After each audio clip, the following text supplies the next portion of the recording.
आता हा मोठा सध्या वादळ चालू आहे हा. सोशल मीडियावरती नॅटी आणि इनहॅन्स. आणि तुम्ही लाईफ मध्ये असं काय चेंजेस करता किंवा काय कसं असतं ना, जेव्हा कॉम्पिटिशन जवळ येते ना त्या टायमाला मला कार्ब्स कार्बोहायड्रेट असं त्याची खेळावं लागतं. आणि लोक म्हणतात की carbohydrate are bad, carbohydrate not good.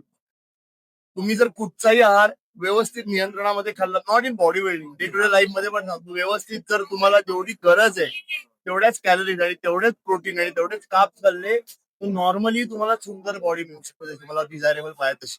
Okay. पण तुमच्या रिक्वायरमेंट जर बॉडी बिल्डिंग असेल तर मी तर म्हणेन की खूप वेगळा प्रकार असतो. कुठच्याही स्पोर्ट्स साठी तुम्ही आयुष्य झुकून देता म्हणजे तो वेगळाच प्रकार असतो.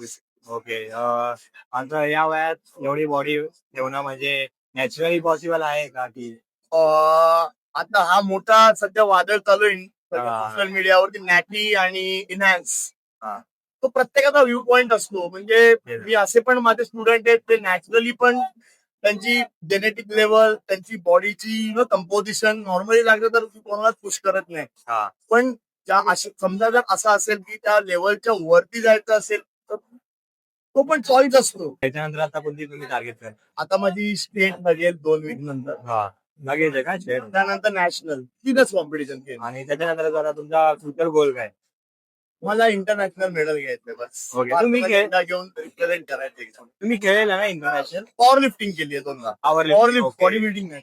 ओके. आता म्हणजे तुमचा महाराष्ट्र टीम मध्ये पण नंबर आला तेव्हा मग नॅशनल साठी हो, आता महाराष्ट्राला आल्यावर मग नॅशनल आणि नॅशनल नंतर असतात आमच्या असोसिएशनच्या कॉम्पिटिशन, त्याचं पण सिलेक्शन मग नॅशनल. ओके. चालेल. All the best.